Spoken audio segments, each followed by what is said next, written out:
ഇന്നേ ദിവസം കൃത്യമായിട്ട് എത്തിയല്ലോ.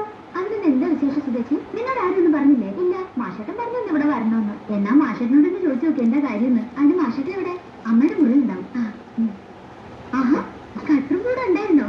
പ്രോഗ്രസ് കാർഡിന്റെ കഥയൊക്കെ മാഷേട്ടൻ പറഞ്ഞു കേട്ടോ. പറഞ്ഞോ? ഇംഗ്ലീഷിൽ ചേരായി പോയി. ദേ, അധികം വിളിച്ചു വരുത്തല്ലേ, മൂക്ക് ചെത്തിക്കളയും പറഞ്ഞേക്കാം.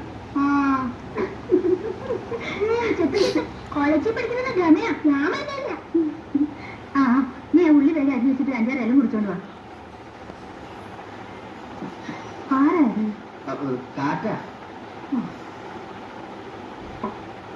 ഞാനിപ്പോ വരാമേ.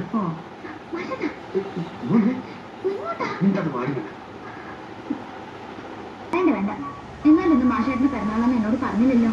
അപ്പൊ ഞാൻ വിളിക്കാത്ത സദ്യക്ക് ഉണ്ടാൻ തന്നല്ലേ. ഇനി ഞാനല്ലേ നിന്നെ വിളിച്ചത്. പിന്നെ പിറന്നാളിന്റെ കാര്യം അത് എനിക്കൊരു സർപ്രൈസ് ആയിക്കോട്ടെ എന്ന് കരുതി. പിന്നെ നീ എനിക്കെന്ത് പിറന്നാൾ സമ്മാനം തരാൻ പോകുന്നു? ഞാൻ നേരത്തെ അറിഞ്ഞിരുന്നെങ്കിൽ എന്തെങ്കിലും. അങ്ങനെ ഇപ്പൊ കടയിൽ നിന്ന് വാങ്ങിച്ച സാധനം എനിക്ക് വേണ്ട. പിന്നെന്ത് വേണം? അത് പറയാം, നിങ്ങൾ അടുത്തിരി. അതിന് അവിടെ ഇരുന്ന് പറഞ്ഞാൽ എനിക്ക് കേൾക്കാം.